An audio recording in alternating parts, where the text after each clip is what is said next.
In this video, I'll demonstrate how to work with the PHP MyAdmin tool. PHP MyAdmin is commonly installed automatically when you install a LAMP stack. Now, you might have to install the packages separately, but either way, the purpose of PHP MyAdmin is to provide, as we can see here, a nice graphical user interface in a web browser for the management of MySQL. So I've popped up the URL of my LAMP host, and in the URL line, after the host name, I've added a slash and PHP MyAdmin, after which I'm prompted with the login page.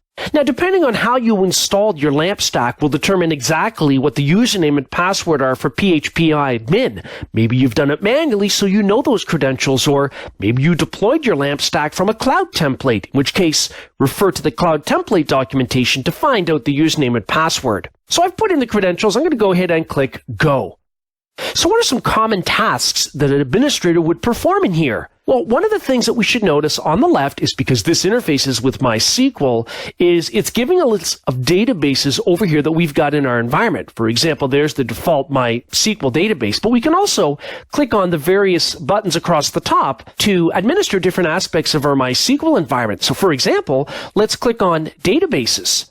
So here again, we can see our existing databases, but we can create a new one. I'm going to call this DB Test1, and then I'll click Create.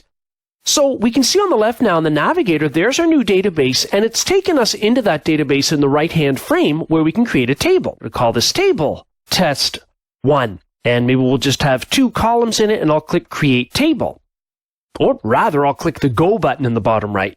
So now we've got our table with our 2 columns. So maybe what I'd want here is an ID column. I can leave that as an integer data type, and maybe I'll want a name.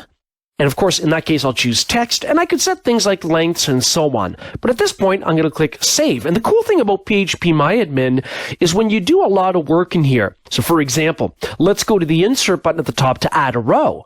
So maybe for the ID value here, I'll enter in 123, and for the name, I'll enter in Jones. So at this point, that's all I'm going to add. I'm going to go down and click the Go button.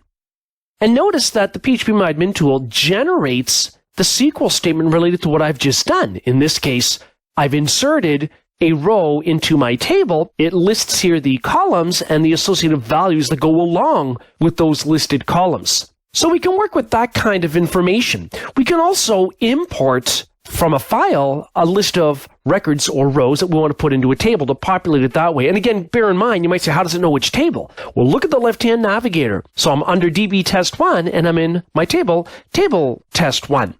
Now I can also go to Privileges, and from here, I can see which users have access to the table that's currently selected on the left. That's also listed across the top. So I can see we've got 2 entries here, and of course I could click the Edit link to edit the privileges. We also have the option of also working with user accounts. However, notice our menu at the top is really context sensitive. So because we're in a table, we've got buttons related to that, including things like Browse. So here we can see any rows that are there. However, on the left, let's say if I were to click on my database, then notice that some of the buttons change across the top. And if I actually click Home over here in the upper left in PHP MyAdmin, then we get different options yet again. So we can change our password. We can control the appearance. We've got some stats and versioning information over on the right. We can click on user accounts at the top. And here we can work with user accounts. These are MySQL user accounts, and also edit their privileges to MySQL objects. Now finally, when we're finished working in this tool, we can actually log out by clicking the icon towards the upper left. If you hover over it, it'll say log out. It looks like an arrow pointing to a door. So if I go ahead and do that, it'll log me out of the PHP MyAdmin tool.